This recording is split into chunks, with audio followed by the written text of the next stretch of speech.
Imagine this. Two young girls, just 13 and 14 years old, walk onto an old bridge in broad daylight, excited to take photos and enjoy an afternoon in the fresh air. Moments later, they disappear. No screams. No signs of struggle. The trail becomes eerily quiet. The search for them will spark one of the most chilling mysteries in recent history, and the town of Delphi will never be the same. On February 13, 2017, 13-year-old Abigail Williams and 14-year-old Libby German were dropped off by Libby's older sister, Kelsey, at 1:30 p.m. on County Road 300 North. They were excited to explore the Monon High Bridge Trail, a popular local spot for hikers and photographers. By 2:07 p.m., Libby posted a photo of Abby walking across the bridge. It would be the last time anyone heard from them. At 3:15 p.m., the girls were supposed to meet Libby's father for a ride home. When they didn't show, the families began to search for them. By 5:30 p.m., they were officially reported missing. What had started as a simple day out had quickly turned into a nightmare. As the hours passed, their disappearance became more and more troubling, and the police were called in. And Liberty intensified quickly. As evening fell on February 13, 2017, their families grew desperate, combing through the area where the girls were last seen. Despite the growing sense of dread, no sign of the girls was found. At around 5:30 p.m., when the girls still hadn't been found and failed to meet Libby's father, the police were called. The local authorities, already familiar with the area's layout, sprang into action, bringing in search teams and volunteers. As the hours stretched on, the search took on a frantic pace, with law enforcement focusing on nearby woods, the creek, and the trail. Initially, it was assumed the girls had simply gotten lost or injured on the trail, as the area was known to be rugged and difficult to navigate. Yet, as the night wore on and no contact was made, the situation started to feel more ominous. By the following day, February 14, 2017, a dive team and search dogs were deployed, scouring every inch of the area. It wasn't until around noon that the family's worst fears were confirmed.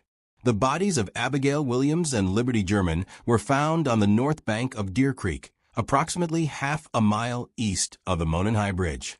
The bodies had been discovered by one of the search teams. The location was remote and treacherous, and the discovery turned the case from a missing persons report into a homicide investigation. The authorities were immediately tight-lipped about the details surrounding the discovery of the bodies, but it was clear that something horrific had happened to the two girls.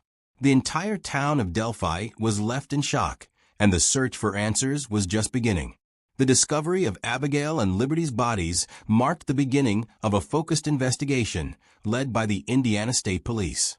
Despite initial assumptions that the girls may have gotten lost or hurt, authorities quickly shifted their attention to foul play when no clear explanation emerged. Within days, police released a grainy photo captured on Libby's phone, showing a man walking toward the girls on the bridge. This individual, soon referred to as the BridgeGuy, was believed to be the key suspect. The photo was shared publicly, hoping that someone would recognize him and come forward with vital information. On February 22, 2017, the police made another critical move by releasing an audio recording from Libby's phone. The muffled voice, heard saying down the hill, was believed to belong to the same man in the photograph. The release of this evidence shocked the community and highlighted Libby's bravery, as she had recorded the exchange with the killer, likely understanding the danger they were in. Authorities praised Libby for her quick thinking, as the phone's video and audio were essential pieces of evidence. At this stage, law enforcement worked tirelessly to piece together what had happened to the two girls, encouraging the public to provide any tips or information that might lead to the identity of the BridgeGuy. Despite the growing media attention and a surge in tips, the investigation faced numerous challenges. Authorities were cautious about revealing too much, as they didn't want to jeopardize the integrity of the case. Yet, the public's desire for answers only grew stronger, with the case becoming a national headline. On July 17, 2017, after months of investigation, Indiana State Police released a composite sketch of the prime suspect, the man seen walking toward the girls on the bridge. This sketch was based on witness descriptions and the grainy photo taken by Libby's phone. Despite widespread media coverage and the public's growing interest in the case, the sketch did not lead to immediate breakthroughs. Many in the community and online speculated about the identity of the man, but no solid leads emerged. The lack of progress only heightened the sense of unease and frustration in Delphi, where the girls' tragic deaths had shaken the entire community.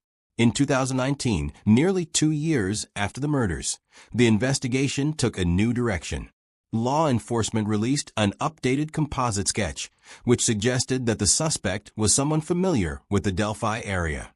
This new sketch came with a plea for the public to reconsider the earlier information. Investigators believed the killer might be hiding in plain sight.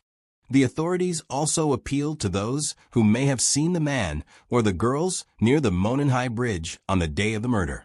Public interest in the case reached new heights as the Indiana State Police urged the public to examine the details, including the way the suspect walked and his possible connection to Delphi.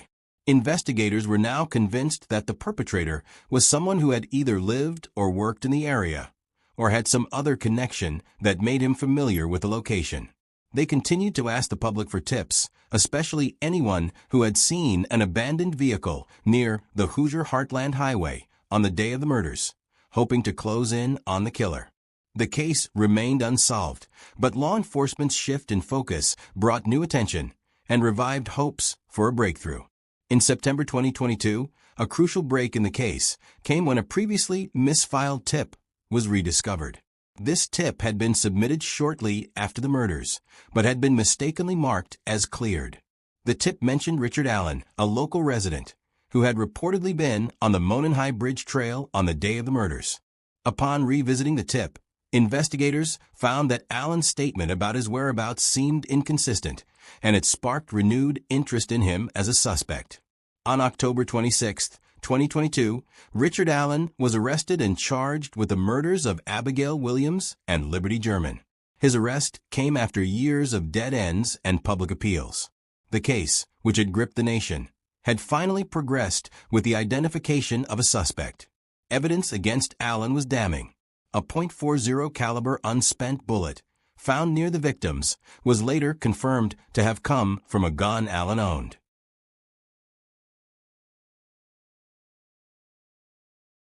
Additionally, his vehicle was linked to the area near the crime scene. Further investigation revealed his vehicle had been near the crime scene on the day of the murders. Allen's confessions to various people, including family members and prison inmates, further solidified the case against him. The investigation had finally moved from a series of suspects to one clear individual, and the town of Delphi could begin to process the shock of having the case resolved after 5 years of uncertainty. Richard Allen was born in September 1972 in Mexico, Indiana. He grew up in the area and later moved to Delphi in December 2006. Allen had a relatively quiet life, with a background in pharmacy work. He worked as a store manager at a Walmart in Logansport, Indiana, before eventually becoming a pharmacy technician. Allen had a daughter and was known to be a family man, but his personal life seemed to have its share of struggles. He was married, but had a history of marital strain. On the day of the murders, Allen claimed he was visiting his mother in Peru, Indiana, and later told authorities that he had gone to the Monon High Bridge trail to watch fish. His statement, however, raised questions when investigators learned that he had not been forthcoming about his movements and had failed to mention the girls in his initial account. In subsequent interviews, Allen confessed to being on the trail the day the girls disappeared and even recalled seeing them, but his description seemed oddly detached. As the investigation progressed, it became clear that Allen was not being truthful about his whereabouts. He later admitted to the crime multiple times in private conversations, including confessions to family members and inmates while in prison. The authorities believed Allen's presence on the bridge that day, combined with the physical evidence connecting him to the scene, painted a clear picture of his guilt. It seemed as though Allen had been hiding in plain sight, despite being a familiar face in the small town. His arrest and the subsequent revelations about his background and motives turned the case from a mystery into a grim reality. Richard Allen's trial began in October 2024, after years of investigation and multiple delays. During the trial, prosecutors presented a mountain of evidence that painted a clear picture of Alan's guilt. The girls, Abigail and Libby, had been brutally murdered with their throats cut. The crime scene was gruesome, and it became clear that this was not a random act of violence, but a calculated and targeted attack. One key piece of evidence was the .40 caliber bullet found near the victims, which was later linked to a gun owned by Alan. In addition to physical evidence, the prosecution relied heavily on the confessions Alan made while in prison. He had confessed to the murders over 60 times to various individuals, including fellow inmates, prison staff, and even his family members. These confessions were powerful pieces of evidence, demonstrating that Alan had a clear connection to the crime. The defense team attempted to argue that Alan's mental health issues may have contributed to his confessions, but the sheer volume of admissions made the defense's argument difficult to sustain. Further damning evidence came from the video footage Libby had recorded on her phone, where the BridgeGuy could be clearly heard saying, "Down the hill." Prosecutors presented a digitally enhanced version of this footage, with expert testimony identifying Alan's voice as the one in the video. The trial, which had been highly anticipated by the public, concluded with a conviction on both counts of murder. In December 2024, Alan was sentenced to 130 years in prison, marking the final chapter in a case that had captivated the nation for years. The conviction of Richard Allen brought some measure of justice to the families of Abigail Williams and Libby German, but the emotional toll of the murders remained with the Delphi community. The murders of the two young girls had shattered the quiet, small-town atmosphere that had once defined the area. In the wake of the trial, the town began to heal, but the pain of the loss would never truly disappear. The memory of Abby and Libby remained alive in the hearts of those who knew them, and their families worked tirelessly to honor their legacies. In 2017, at the request of Libby's mother, a community-wide initiative was launched. Homeowners across central Indiana displayed orange lights on their porches, a symbol of hope and remembrance for the girls, as well as a reminder that their killer was still at large. This act of solidarity brought comfort to the families and kept the memory of the victims alive, even as the case remained unsolved. After the conviction, the families announced plans to create a memorial park in honor of the girls. Abby and Libby Memorial Park was designed as a space where the community could come together to celebrate the lives of the two teens. The park would feature sports fields, walking trails, and other amenities to encourage outdoor activities and community involvement. The project gained traction and in 2020 received funding from an NBA All-Star Legacy Grant, which helped bring the vision of the park to life. In addition to the park, the Delphi Community Middle School, which the girls attended, renamed its library in their honor, dedicating it as the Abby and Libby Memorial Library. These gestures were small steps toward healing, but they demonstrated the impact that Abigail and Libby had on their community. Though their lives were tragically cut short, their memories would live on in the hearts of those who love them. The Delphi murders of Abigail Williams and Libby German remain one of the most haunting and significant cases in recent American history. While the arrest and conviction of Richard Allen brought much-needed closure to a community that had been living with uncertainty for over 5 years, the investigation also revealed the deep emotional scars left behind. For the residents of Delphi, the loss of these two young lives was not just a tragedy, but a turning point that reshaped their sense of safety and community. The case captivated the nation, with its chilling details, the bravery of Libby for recording crucial evidence, and the tireless efforts of law enforcement to uncover the truth. While there was no shortage of public theories, wild speculation, and false confessions, the importance of proper investigation and the use of solid evidence ultimately led to the right conclusion.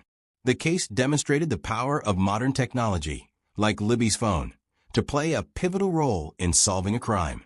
As the town of Delphi works to move forward, the legacy of Abigail and Libby is preserved not just through the memorials and park built in their honor, but also through the lessons learned from their tragic deaths.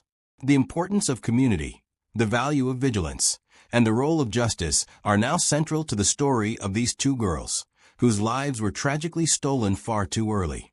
The hopes for justice and peace for their families have been realized, but their memory lives on, forever a symbol of resilience and strength for the entire town.